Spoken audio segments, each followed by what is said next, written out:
I think because it was a bank holiday just gone, everyone and their mother is coming to work today.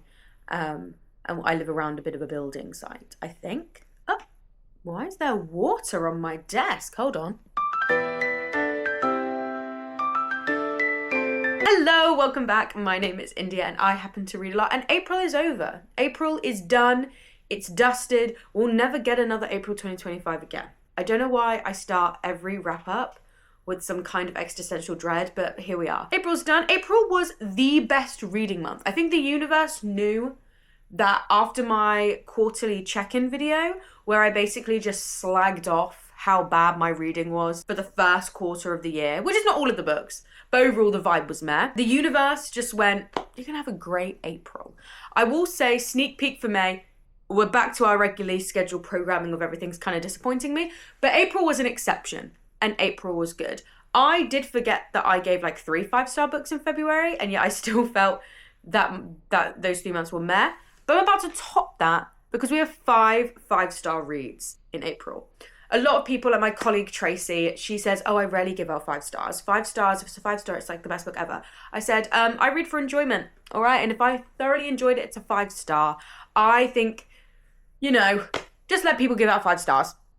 But we're going to do it the same way that we do it every time. I'm going to give you my thoughts and feelings from the lowest rating upwards. So tune in. So starting off first is Murder in the House of Omari by Tako Ishibe. This was set during World War II and it was following the multiple deaths of this once prolific Japanese business family, and it follows a woman who's just married into the family and her old university friend or old secondary school friend who work together to figure out who's killing off all these family members.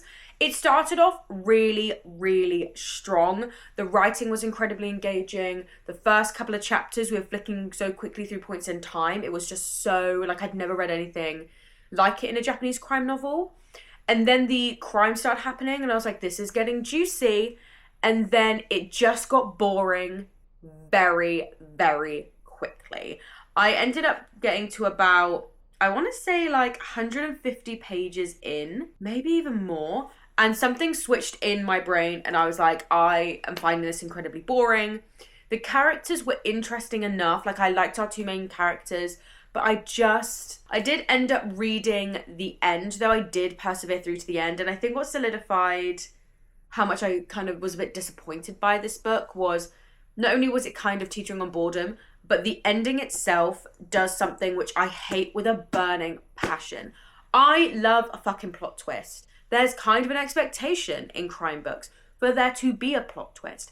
But the plot twist needs to make sense in the entire book. The plot twist needs to be foreshadowed. The plot twist should be well thought out and well structured. The plot twist shouldn't just be what can I do for the biggest shock value, which certain authors, like Michael Lunas, does. I hate reading crime books where the focus is more on just giving you a complete 180 of a plot twist rather than actually making your writing engaging, making the characters interesting. So when I was really struggling with this and finding it a bit boring, I then was just really annoyed that the plot twist was just so far out there. It was kind of ludicrous. So yeah, that's a shame. Moving on, we then have An Imperial Retinue by Josiah Bancroft. I was filming my quarterly check-in while I was reading this book. And for those of you who don't know, the Books of Babel series by Josiah Bancroft and then his follow-up series, The Hexologists, are some of my favourite books. He is so incredibly inventive with his worlds. His writing is so incredibly poetic and beautiful. His dialogue's really funny. So when it came around to finally getting around to reading the short story collection from the Books of Babel quartet, I was so excited. I was like, let's go. And it was fine. It was fine. It was just fine. And I was so sad. An element of that is I think I should have read it pretty much the minute I finished the series, or close to finishing the series. I don't think I should have left it 3 or 4 years, about 3 years after reading the final book, because a lot of my brain was trying to remember who was who and what bit in the series this short story was set at. And while the world is still very imaginative and Josiah Bancroft's writing is still great, I just spent ages being like, I'm so far removed now from the original series that I think my enjoyment could have been bigger if I'd read it close to finishing the series. And also, while the world was great and the writing was beautiful, I was kind of underwhelmed by the plot choices. There was one short story, which I cannot remember the name, which starred a character called Byron, that was the best short story in the collection, and I do want to shout that one out because that one was very good. Into the Misanthropolis was very, very good. Everything else was kind of...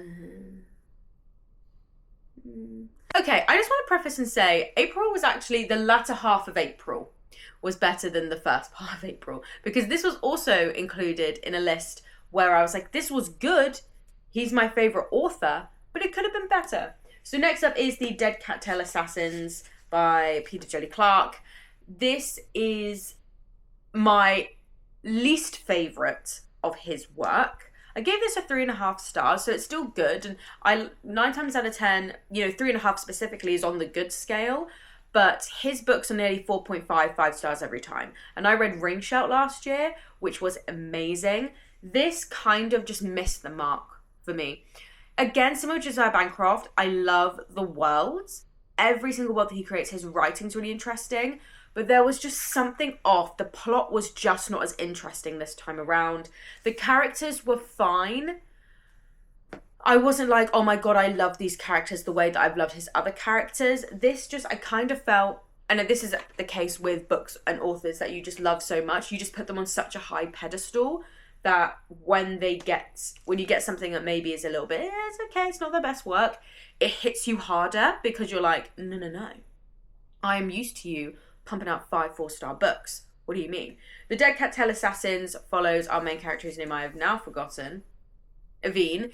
Aveen is a assassin that was brought back from the dead to serve this goddess of death, and she is sent on a job, and something pops up in the job that reminds her of her past, and it's all about how her past is chasing her, but she needs to finish the job. I could see a lot of it coming.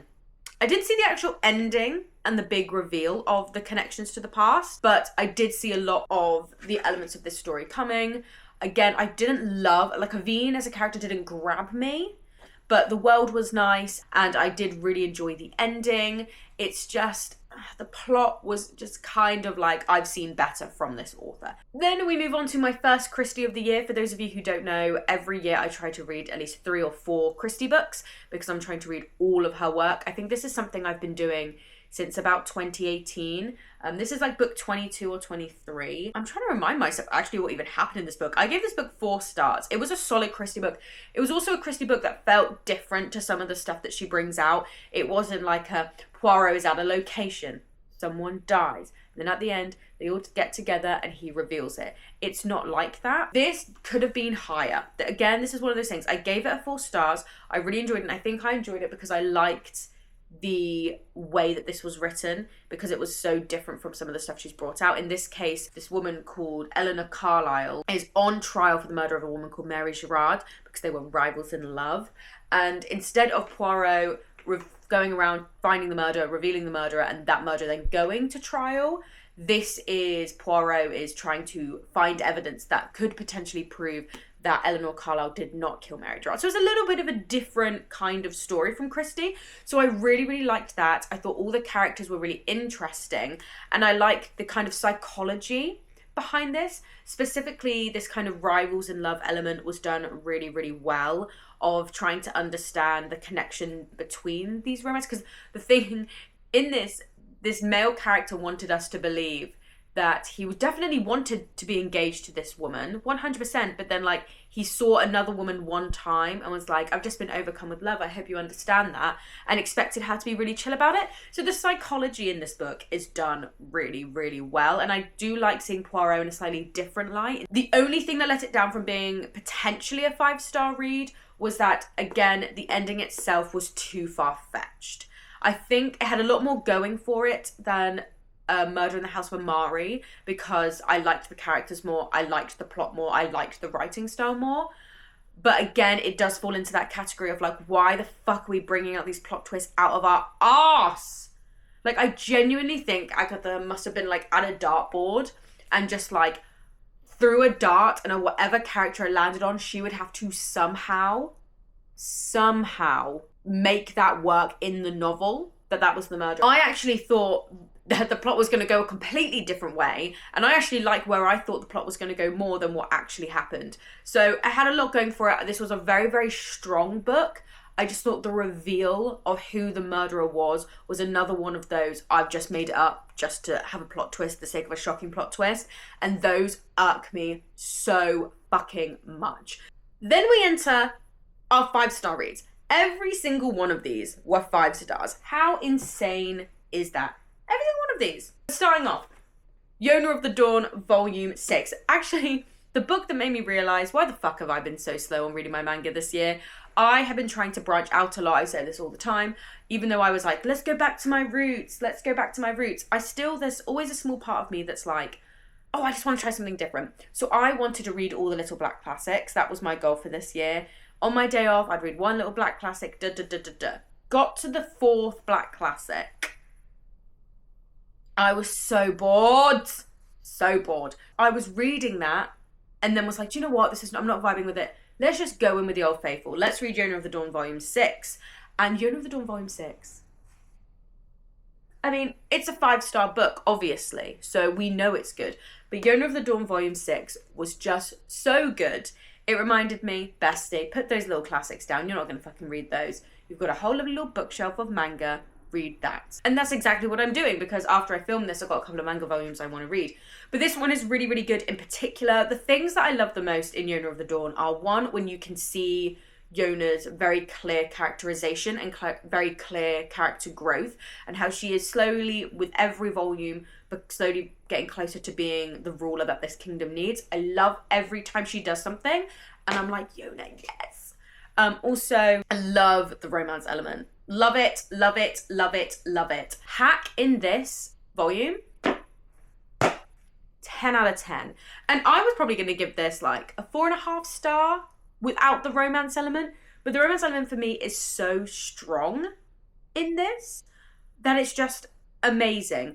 And I've said this before and I'll say it again, but the way that Mizuho Kusanagi is writing this kind of potential relationship with Hack and Yona is so beautifully done. They're in a position where they can't really admit their feelings because they're kind of in active war. She's running for her life. She's trying to form some kind of offensive against the current rulers who usurped her father. So they can't really do that. He's also her bodyguard.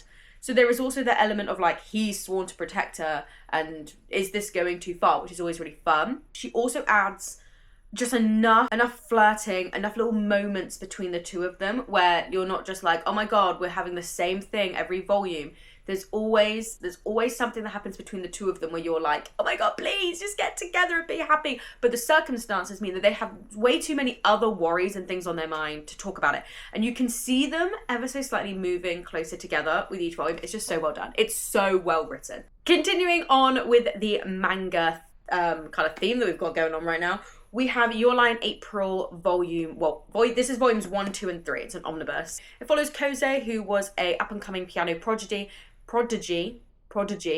whose mum passes away, and after the death of his mum, who raised him and also was his piano teacher, and she taught him in a very abusive way, he has just shunned the piano altogether. It's not until he meets Kaori? Yeah, I always forget her name. It's not until he meets Kaori, who is a violinist, and she has this very different way of approaching music and approaching learning and approaching rehearsing and all of this. She kind of brings him back out of himself and makes him fall in love with music again. It is so good. It is so good. The characters in this are great. I love the fact that I've been listening to the music that the author is talking about as I'm reading this, which adds to such a beautiful atmosphere. But it's really, really funny. It's really, really beautiful. I always forget they're like 14 in this. It's always so funny. But it's really, really beautiful. The characters are great. I am excited to continue it. I own nearly all the omnibus editions now, so I've got no excuse to crack on and read it. But this was also just so great. I have a feeling this one in particular could make it to my top 10. I don't think I'm doing a top 20 this year because I don't think I would have read enough this year for a top 20. But I definitely think this can make it to a top 10. Potentially. Then we have Mythica by Emily Hauser. This is a non-fiction book. Who am I?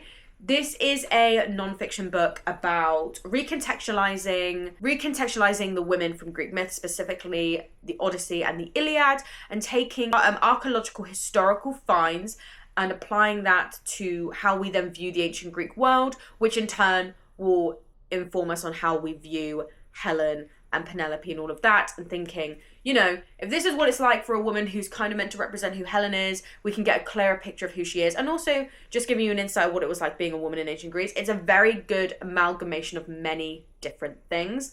I also read this for a author talk that I hosted, which went so well. So, you know, it was just overall a 5-star book with a 5-star experience, incredibly well researched. I don't think you're bogged down with too much information that it's overwhelming. It's a very accessible piece of non-fiction. You don't have to know I think it would be good to know elements of the Odyssey and the Iliad, but you don't need to have like in degree in classics to understand this book. And it's also done in very like bite-sized pieces, which is very, very brilliant. So there'll be 20 pages on Athena, 20 pages on Aphrodite, 20 pages on Penelope, things like that. So yeah, done really, really well. And I also got an inside. So yeah. Then we have We Are Not Numbers. This is by the charity We Are Not Numbers, and it is a collection of essays from the youth of Gaza from 2015 until more or less now. Living in Gaza and the horrific experiences, the family members they've lost, the atrocities they've witnessed, the death, the injury, everything that they've experienced from 2015 until now. It is also what I wasn't expecting going into it. There was a lot of poetry in here, which I wasn't expecting. There is also mentioning of people at the end of each essay. This is the first time we've heard from this writer, because some writers will contribute over the years. If this is, you know, the one and only time that we hear from this writer, we will get an update on how they're doing. And the most heartbreaking thing when you read this is that at the beginning of the book, I have a proof copy, so this may be a bit incorrect, but at the beginning of the proof, they list the 4 people that had contributed to this collection who actually did get killed in the genocide, which is fucking just awful. So it's a very poignant book, beautifully written, incredibly well written. The poetry is amazing. These essays are incredibly well done. It is a very, I don't want to say eye-opening. Eye-opening feels wrong because I've been very aware of what's been happening. But for those who maybe have been turning a blind eye or have turned the news off, I just do recommend reading this, because it's also not just about the atrocities that are being committed against them. It's all about how they're finding community and hope within each other and within their interests. And it's about art, and it's about poetry, and it's about nature, and it's about community and humanity. It shows humanity at its best, but it also shows humanity at its darkest and its worst. It's incredibly powerful and 100% a book that I think should be read without a shadow of a doubt. I think everybody should read it, and I hope that people do and they take a lot from it, because I took a lot from it. And then finally, my favourite book of the month, and probably, I'm feeling very confident, a favourite book of the year. We have The Tainted Cup by Robert Jackson Bennett. This is a Attack on Titan Sherlock Holmes Lovecraftian mashup. Incredible. Basically, I feel like this book was written for me. This book has everything that I like in books is in this book. Set in a world where there are Leviathans that attack the country. They have built up all these walls to stop the Leviathans from reaching the centre of their country. And when Leviathans die, their blood and all their body has created new life in the ground. It's created new plants, new fauna, flora, all that kind of stuff. And humanity has taken those plants, has been able to genetically modify those plants to enhance natural human abilities. So our main character, Din, actually has maggots or some kind of bug that's been put in his brain that allows him to remember every single thing he's seen, heard, smelled, everything, right? And you meet people who have skin grafts that can make them tougher and can make them faster, all this kind of stuff. And it follows him as he works with the investigator for the county as they try to solve a murder, which goes deeper and bigger than they originally thought. It is a really, really interesting world where it's science fantasy more than sci-fi, more than fantasy. Science is at the very core of the story, but it's a very fantastical way of looking at science. The plot is incredible. The plot is a 10 out of 10 plot. The characters are amazing.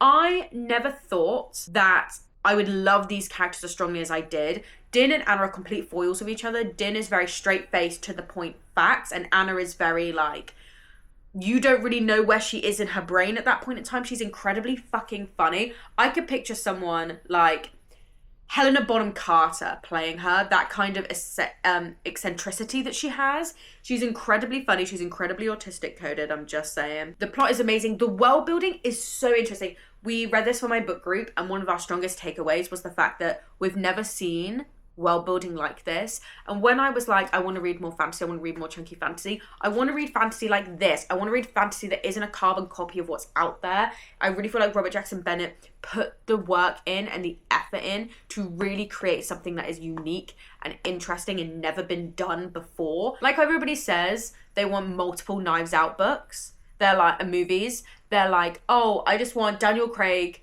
and Rian Johnson to make all of these movies forever until they die. That is the exact same feeling that I have for this series. I want Robert Jackson Bennett to never write anything else. I just want him to write more of these. Literally the next day,